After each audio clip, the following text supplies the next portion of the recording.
সূরা কাহাফ। কি নাম সূরাটার বলেন? কোরআনুল কারীমের অত্যন্ত বরকতপূর্ণ ফজিলতপূর্ণ একটি সূরা, সূরা কাহাফ। 18 নম্বর সূরা, 15 নম্বর পারা। রাসূলুল্লাহ সাল্লাল্লাহু আলাইহি ওয়াসাল্লাম হাদিসে পাকে ইরশাদ করেছেন, যে ব্যক্তি এই সূরাটার প্রথম 10 আয়াত এবং শেষের 10 আয়াত পড়বে নিয়মিত, আল্লাহ তাআলা তাকে দাজ্জালের ফিতনা থেকে ঈমান বাঁচায় দিবেন। ওসিমা মিন ফিতনাতিদ দাজ্জাল, সে দাজ্জালের ফিতনা থেকে বেঁচে যাবে। আসমানের নিচে জমিনের উপরে কোন ঈমানদারের জন্য ঈমানের সবচেয়ে বড় পরীক্ষা দাজ্জালের ফিতনা। দাজ্জালের ফিতনা, দাজ্জাল এই পৃথিবীতে আসবে, প্রকাশ পাবে আল্লাহর কুদরতে। সরাসরি কোটি কোটি ঈমানদারের ঈমান মাত্র 40 দিনে ছিন্ন ভিন্ন করে দিবে। কোটি কোটি মুসলমান, কোটি কোটি কোটি কোটি মানুষ বেঈমান হয়েছে, সরাসরি বেঈমান।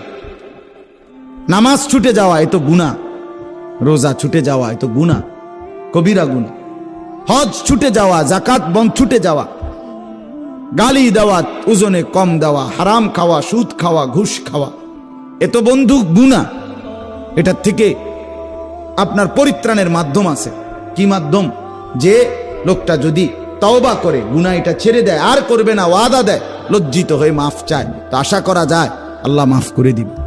কিন্তু ইমানে যদি হারা হয়ে কবরে যায়, তার তো আর কিছুই না। এই দাজ্জাল মানুষের ঈমান নষ্ট করে দিবে।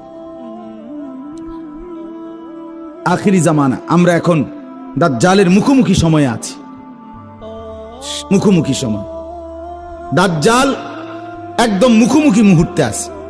হয় আমি, নয় আমার ছেলে, নয় আমার ছেলের ছেলে, যে কোনো একজনের সামনে, কারো না কারো সামনে দাজ্জাল প্রকাশ পাবে। আর দাজ্জালের সবচেয়ে বড় বিপদ হলো, দাজ্জাল অলৌকিক অনেক শক্তি দেখাবে, দেখাইয়া মানুষের ঈমান নষ্ট করবে। মানুষকে বলবে তুমি আমাকে খোদা বানাও, এবং মানুষ খোদা মনে করবে।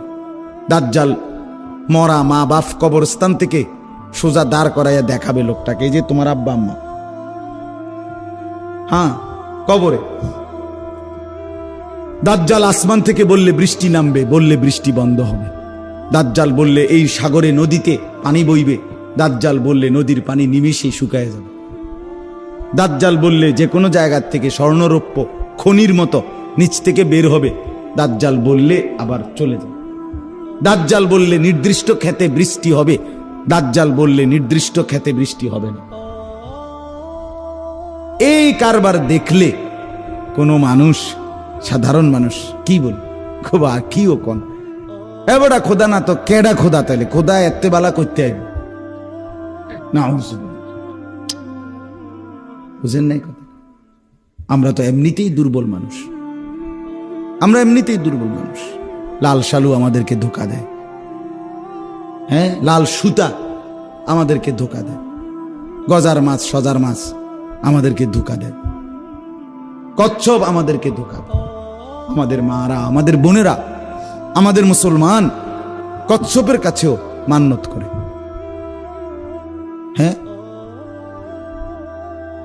গজার মাছের কাছেও মান্যত করে, গাছের মধ্যে লাল সুতা বাঁধে। কেন? মান্যত করছে, নিয়ত, নিয়ত করে বাঁধছে। কি লেগা? আজকে 12 বছর সন্তান নাই, আজ 3 বছর সন্তান হয় না। যে মানুষ এত দুর্বল, ও গ্রামের কোনাতে শিকড় ছাড়া, মানে গাছের উর্ফে ছাড়া শিকড় বাইরেছে, এটারে ডাইকা লাল শালু দিয়া ডাইকা কইছে এটা একটা আমার স্বপ্নে দেখাইছে, স্বপ্নে দেখাইছে।